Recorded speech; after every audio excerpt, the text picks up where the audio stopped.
The topic of happiness is an interesting topic because when we look at the world, there's so much to despair about. From the Buddhist point of view, this is a degenerate age. And what's degenerating are the emotions. They become more turbulent and difficult. Life force, the environment, the spirituality of sentient beings. All of these things are deteriorating according to our teachings. And yet it's essential to hold to the hope of happiness. It's said that happiness is one of the great common denominators among sentient beings, that all living beings have a wish for happiness, even if they don't know how to achieve it. And so in our teachings, we talk about relative happiness or temporary happiness and ultimate happiness.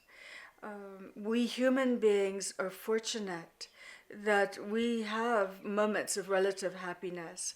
We have moments of love with relatives and friends and companions. We have moments of enjoyment of beauty. When we look at the Brazilian sky at sunset or listen to inspiring music, we have these moments of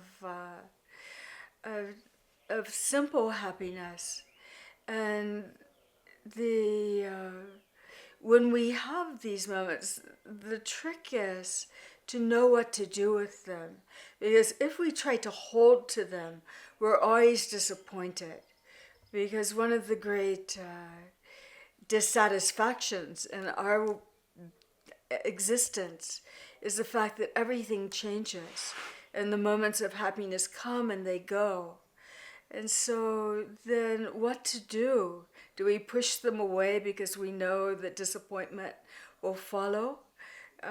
Do we avoid them altogether in some sort of extreme renunciation?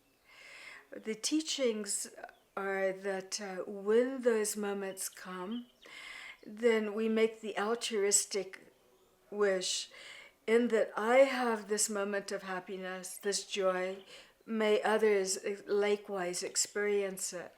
And then by making that offering, a mental offering, then the moment of happiness is no longer selfish and egocentric. It becomes a reference point, an offering to all beings, an altruistic happiness. And it's only altruistic happiness, the wish that others experience happiness, that loving kindness, that we approach ultimate happiness. Ultimate happiness arises when we look inward and we find peace and purity and space in the mind itself. But we're so distracted by the pursuit of relative happiness that we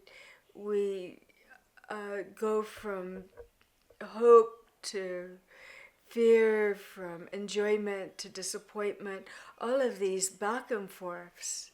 If we learn to train the mind to experience the happiness fully in that moment, to really pay attention, then a deeper contentment occurs, and we are able to find that inner peace. And so those who attain, approach at least, ultimate happiness, then they really become have a radiance for others. They have a peacefulness as their mind's environment that others can enter. They support the hopes of happiness.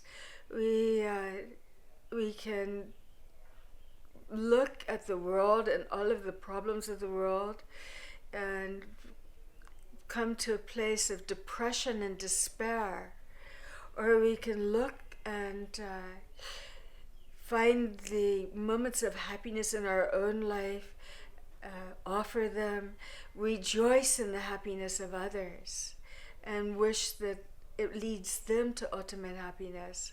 And in that way, then we really accomplish the spiritual path through happiness itself.